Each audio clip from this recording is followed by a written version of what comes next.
My name is Craig Clayton, and since 1999, I've been the Director and Diversity Strategist at the University of Houston's International Institute for Diversity and Cross Cultural Management.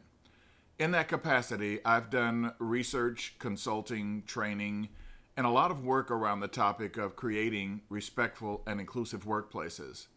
I've also spoken at dozens of organizations, chapter events within SHRM and other organizations like the National Management Association, and I've recently begun to develop relationships with ATD as a result of some studies that we did with about 50 different talent executives in a colloquium we held on campus, identifying trends as a strategist in this work connected to the fact that many of the things that the increasingly diverse employees and organizations are interested in, the Office of Diversity can only influence those, it doesn't own them.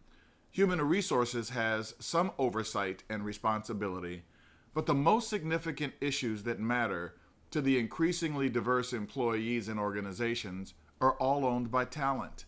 Things like talent identification, selecting, onboarding, sourcing, all of those aspects of what matter to an employee as they matriculate through an organization, talent controls those. When we had a colloquium with these 50 plus executives on campus, we were quite surprised at the result to several questions we asked of them. One of them was around the importance of having inclusive skill sets in talent. And when you ask that question on a Likert rating, 90% of those felt that it was important to extremely important for talent to have those skills when identifying, sourcing, selecting, and onboarding from the increasingly diverse talent pools available today. Secondly, we asked, how comfortable are they that the talent organization has the skills necessary to accomplish these tasks? 75% on that Likert rating said from uncomfortable to very uncomfortable. We asked those same questions when it came to the confidence that these talent executives have that people management have those skills to manage in an inclusive manner. The importance of it on a Likert rating again was 90% important to extremely important. Again, we ask how comfortable are you that they have those skills when managing people? 81% uncomfortable to very uncomfortable. The same thing replicated with leadership. When asked about the importance of having these inclusive skill sets within the leadership categories of the organization, 97% considered it important to extremely important. But when we asked how comfortable were they that these skills were indeed inherent in their leadership, 56% said uncomfortable to very uncomfortable. My point, the data has clearly indicated that there are increasing numbers of leaders, talent management, supervisors, managers, who the importance of managing in an inclusive manner is absolutely a critical competency. But the confidence that these individuals have those skills doesn't match the level of need. So therefore, as a result, I've actually created an organization called the Equitable Workplace Institute. And through that organization, we're developing actual materials that are now going to be made available to those in organizations looking to increase the skill sets. But the first thing I'm interested in doing is having an opportunity to start developing relationships with ATD chapters across the country to share in chapter meetings both some of the research as well as the challenges that organizations are going to face. Well, at the end of the day, there's a war for talent going on. And the best and the brightest talent have choices. And if your competition manages these issues better than you do, they win. It's that simple. And at the end of the day, it also means, what are you doing to ensure that the organizational culture is now going to be accepting of these differences that are inevitable? Let me give you a quick statistic. According to the U.S. Department of Labor today, over 75% of people entering the workforce in the United States are either women, immigrants, or people of color. So becoming diverse is not an option. The choice is, will you become inclusive? Because the skill to become inclusive is being culturally competent. And culturally competent is more than just things like the Hofstede model or the books around do you kiss, bow, or shake hands. Being culturally competent from an organizational perspective involves culture issues that are now specific to the corporate culture, occupational culture, implicit Well, easy for me to say, huh? Implicit leadership theory. Challenges around those cultural dimensions of high context, low context are also important to know, but there's an array of skill sets in a model that we've developed called the Intercultural Agility Model that speak to these issues.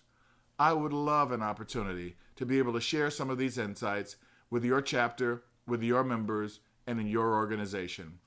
I'm working right now to see if ATD is willing to publish the book that I've been working on for the last several years.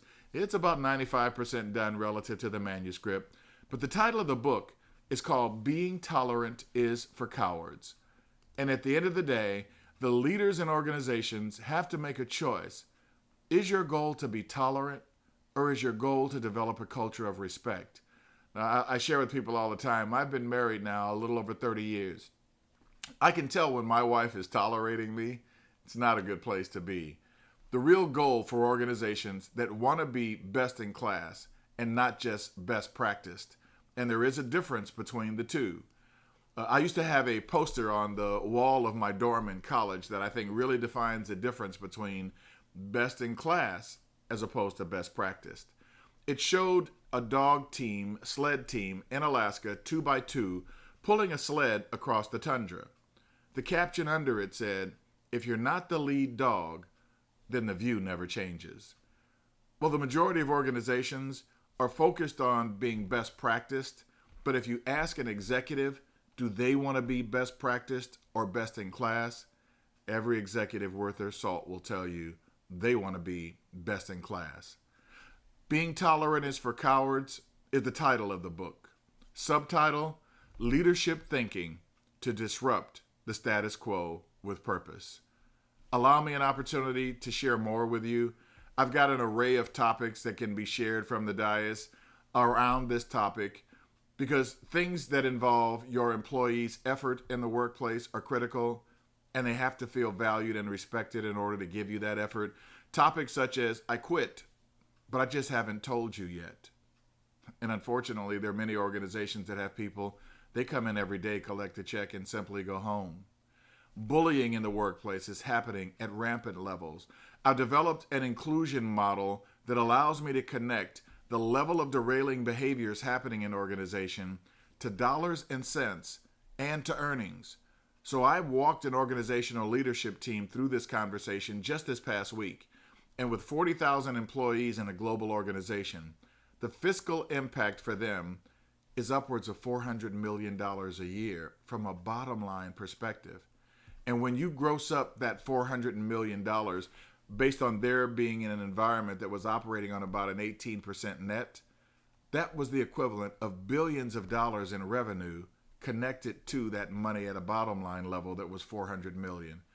Now, when you can show an organization where these dollars are and your talent department is in need of resources, staff, increased budgeting, at the end of the day, if the effect of your efforts can mitigate the amount of money being lost, you just went from being a cost center to a profit center. I'd welcome an opportunity to share. I can provide some incentives to people there to think outside the box. And I'm also going to make sure they leave there with a bit of an incentive to now improve their own skill sets. Because at the end of the day, we have to continue to sharpen our axe in this work in order to be effective. Reach out to me. Let me share you a little more information. I'm anxious to have a chance to come visit and share with your chapter. Oh, by the way, I'm also developing a certificate program for those that do talent. The certificate program is around the topic of inclusive talent professionals. It will become a certification model, and I have now relocated, as I mentioned earlier, to Orlando. So I'm pulling away from the University of Houston, partnering with other academic institutions. Some of the content that's involved in the certificate program, which we can actually offer as a part of a chapter monthly meeting or quarterly event that you may be hosting in your area. But the topics involve things like the difference between diversity recruiting and inclusive talent acquisition. How do you advertise to reach diverse populations? What are inclusive talent sourcing skills to allow you to find these diverse talent populations and pools? How do you eliminate bias from the applicant tracking system, and more? Have a great day. I look forward to hearing back from you. Take care.